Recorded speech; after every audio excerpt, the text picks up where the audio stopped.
जय श्री राम। आज हम बात करेंगे सिंह राशि वालों के लिए अक्टूबर 2021 का महीना कैसा रहने वाला है।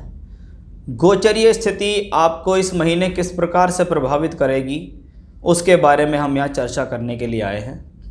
यदि आपकी कुंडली में चंद्रमा 5 नंबर में बैठा हुआ है या आपका बोलता नाम सिंह राशि के आधार पर है, तो यह वीडियो आपके लिए लाभकारी रहने वाली है।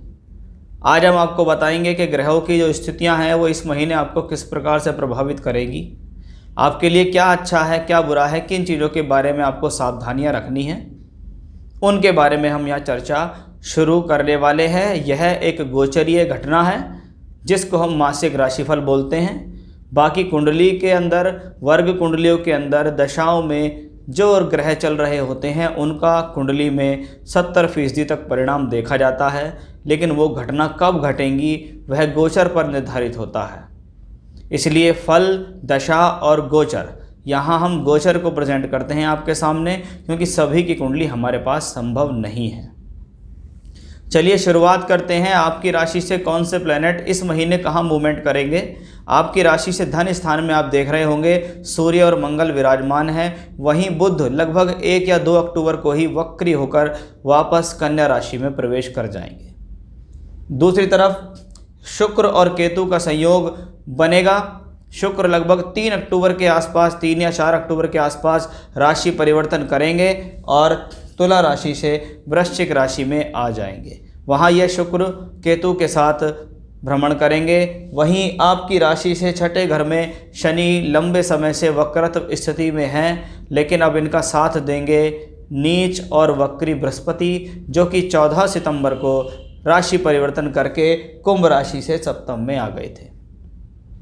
ये प्लैनेटरी पोजीशन आपको किस प्रकार से प्रभावित करने वाली है, इसमें सबसे पहले शुरुआत करूंगा मैं शुक्र और केतु से। शुक्र, जिसको सुख साधनों का एक प्रबल कारक ग्रह कहा जाता है, भौतिक सुख देने के लिए शुक्र हमेशा तैयार रहते हैं। यह शुक्र आपकी राशि से 4th में चल रहा है, यानी घर के अंदर किसी न किसी प्रकार का सुख साधन बढ़ सकता है। सुख साधनों के लिए धन खर्च हो सकता है, या आप सुख के प्रति आकर्षण हो सकते हैं। अपने आप को लग्जरीज चाहिए, आपको लग्जरी में डालना भी ऐसे समय में लोगों को देखा जाता है।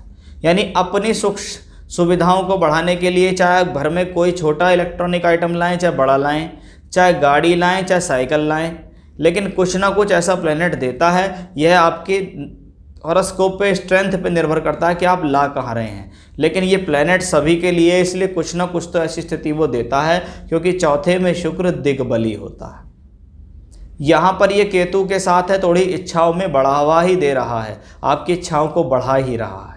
शुक्र यहाँ तृतीयेश है आपकी राशि से। तीसरा, साहस, धैर्य, शौक, हिम्मत, इनके लिए जाना जाता है, और वो सारी की सारी चीज़ें निकलकर दशम भाव को दृष्टि भी हो रही है। यह स्थिति कार्य क्षेत्र के लिए बेहतर है, कार्य क्षेत्र में नए अवसर लाने के लिए बेहतर है। यह स्थिति आपको इस महीने कुछ न कुछ नया कार्य, कोई बड़ा काम, कोई अच्छी खुशखबरी कार्य क्षेत्र के लिए अवश्य देगी। राहु भी यहाँ उच्चस्थ स्थिति में शुक्र की ही राशि में है, और अच्छी बात यह है कि ये राहु कृत्तिका नक्षत्र में गोचर कर रहा है, जो कि सूर्य का, आपकी राशि के मालिक का ही नक्षत्र है। इसका मतलब राहु जो शुक्र की राशि में बैठ के, और शुक्र इसको वापस देख रहे हैं, यहाँ राहु शुक्र आपको पूरी तरीके से सपोर्ट देते हैं। यह सपोर्ट चौथे और 10वें घर से संबंधित है, जो कि कार्य, व्यवसाय, भूमि, जमीन, जायदाद, सुख साधन को लेकर बनती दिखाई दे रही है। तो वो स्थितियाँ आपके लिए काफ़ी मजबूत हैं। शनि छठे घर में वक्री चल रहे हैं। बहुत से लोगों को स्वास्थ्य संबंधित शिकायत ऐसे समय में हुई है। वो कह रहे हैं किसी ना किसी प्रकार का हेल्थ इश्यूज़ हमारे जीवन में लगा हुआ है, फिर भी शनि 6th हाउस में अपने ही राशि में है, तो आपको लड़ने की क्षमताएं दे रहा है। शत्रु हावी होते हैं, शत्रु आपको परेशान कर रहे हैं, किसी प्रकार का कोर्ट कचहरी मुकदमा आदि भी हो रहा है, लेकिन वो किसी ना किसी तरीके से सॉर्ट आउट भी हो रहा है, क्योंकि 6th लॉर्ड इन 6th हाउस, छठे का मालिक अपनी ही राशि। अब आता है इनके साथ बृहस्पति। यह बृहस्पति पंचम अष्टम का मालिक होकर यहाँ आया। जब दो वक्री ग्रह छठे घर में आए, पिछले समय में कोई बीमारी हो, उस बीमारी का रिपीटेशन हो सकता है। उस बीमारी को किसी न किसी प्रकार की स्थितियां फिर से दिखाई दे रही हैं, क्योंकि छठे घर में वक्री ग्रह हमेशा से ही बीमारी के लिए प्रॉब्लम देता है। तो थोड़ा हेल्थ का विशेष रूप से ध्यान आपको यहाँ रखना पड़ेगा। वो पंचमेश भी हैं, इस दौरान संतान सहयोग कर जाएगी। इसको मैं कोई ख़राब कॉम्बिनेशन नहीं कहता। बृहस्पति है नीच के, लेकिन उसका नीचभंग राजयोग शनि द्वारा हुआ है। अब क्योंकि इसको कुछ लोग कहेंगे अष्टम का मालिक होके भी तो वो छठे में गया है, यह तो विपरीत राजयोग है। हाँ, लेकिन विपरीत परिस्थितियों में पनपने वाला राजयोग है। पहले आपको ये परिस्थिति कुछ फंसाएगी, फिर उसके बाद आपको आगे निकालेगी। अच्छी बात क्या है? अच्छी बात यह है, यहाँ बृहस्पति और मंगल का बहुत सुंदर कॉम्बिनेशन है, वो मैं आपको बताता हूँ कैसे। इस महीने आप मंगल को देखिएगा कि मंगल धन स्थान में गोचर कर रहे हैं। मंगल अपनी चौथी दृष्टि से बृहस्पति की पहली राशि को देखते हैं, तो मंगल अपनी सप्तम दृष्टि से बृहस्पति की दूसरी राशि को देख रहे हैं। वहीं बृहस्पति को देखिएगा, वो अपनी नौवीं दृष्टि से मंगल को देख रहे हैं। यानी बृहस्पति की राशि को मंगल की दृष्टि है, तो बृहस्पति स्वयं अपनी दृष्टि से मंगल को देख रहे हैं। ये बृहस्पति और मंगल आपस में बहुत अच्छा कनेक्शन बना रहे हैं। एक दूसरे के घर, एक दूसरे की राशियों के ऊपर दृष्टि दे के बना रहे हैं। अब बृहस्पति धन के कारक हैं, त्रिकोणेश हैं, मंगल योग कारक हैं, इसलिए यह स्थिति पैसा देने वाली है, यह स्थिति धन दिलाने वाली है। कभी कभी पुराना फंसा हुआ पैसा दिलाने में भी यह स्थिति पूर्ण रूप से सक्षम होती है। तो ये एक अच्छा कॉम्बिनेशन, बार बार ऐसा योग नहीं बनता है, तो वो आपके लिए एक बनता दिखाई दे रहा है। तो बृहस्पति शनि की युति आपके लिए हेल्थ वाइज ज़्यादा प्रॉब्लमेटिक मुझे दिख रही है, बाकी कोई बड़ा इशू मुझे इससे नहीं दिखता। अब आप देखिएगा सूर्य, मंगल और बुध की युति को।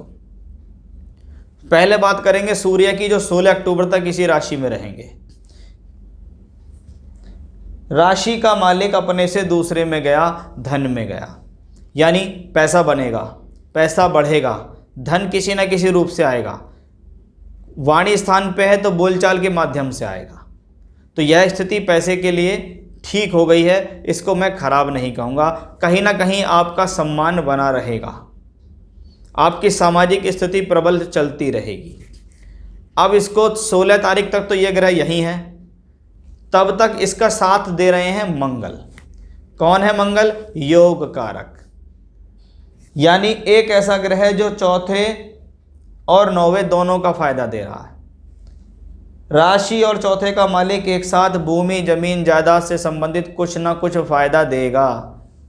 प्रॉपर्टी से संबंधित कार्यों में फ़ायदा दे दे, चाहे कोई लैंड परचेज में फ़ायदा दे दे, कोई फ्लैट नहीं बिक रहा हो, कोई फ़ायदा लेना है आपको प्लॉट से, प्रॉपर्टी से, कुछ भी, उस लिहाज से ये बहुत अच्छा है।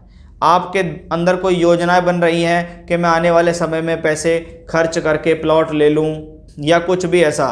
क्यों? क्योंकि ये प्लैनेट की पोजीशन मंगल की धीरे धीरे चल के यहाँ आएगी, जो कि इसकी स्वराशि होगी।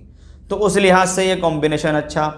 लग्नेश सूर्य, राशि के मालिक सूर्य इसको पूर्ण रूप से फॉलो कर रहे हैं, तो ये सूर्य मंगल का योग सेकंड हाउस में। अब प्रॉब्लम कहाँ होती है?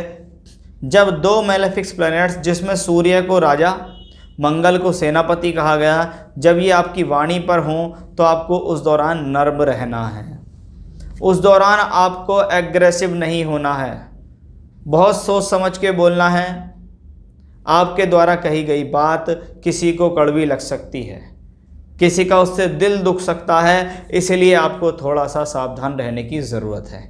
मंगल के लिए कहा जाता है कि मंगल जब सेकंड हाउस में ट्रांजिट करे तो ऐसे व्यक्ति को अचानक से भाग्य में उन्नति होती है, अचानक से उसके जीवन में भाग्य को लेकर फायदा होता है।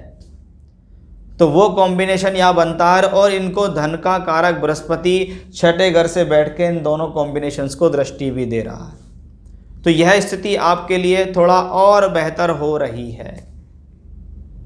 जहां धन योग बन रहे हैं वहीं धन के कारक उसको सपोर्ट कर रहे हैं, यानी ये महीना आपके लिए प्रोफेशनली बेहतर है, धन के हिसाब से बेहतर है, क्योंकि बृहस्पति यहाँ दशम भाव को भी दृष्टि दे रहे हैं, धन भाव को भी दृष्टि दे रहे हैं, धन के कारक भी हैं, धन के भाव में बने राजयोग, धन योग को भी दृष्टि हो रही है। अब बुध महीने की शुरुआत जब होगी तो ये ग्रह वक्री हो जाएगा और आप समझिएगा तुला राशि से चल के ये ग्रह वापस कन्या राशि में होगा, वक्री अवस्था में इसी महीने, पूरे महीने इसी राशि में रहेगा। अब क्या है, second Lord in second house, धन का मालिक धन भाव में, तो धन तो बढ़ेगा, पैसा तो आएगा। कोई डीलिंग पिछले समय में रुक गई थी, नहीं हुई थी, वापस हो जाएगी, पैसा फिर से आना शुरू हो जाएगा। कुछ काम जो पिछले समय में अटक गए थे, चाहे वो धन की वजह से अटक गए हों या धन की कोई डील अटक गई हो या सोर्स ऑफ इनकम जो आता आता आपके हाथ से चला गया था, वो इस दौरान सक्सेसफुल होता दिखाई देगा, क्योंकि आपके धन के भाव में 3 प्लैनेट हैं, सूर्य है, मंगल है, बुध है, साथ ही साथ शनि बृहस्पति की दृष्टि भी है।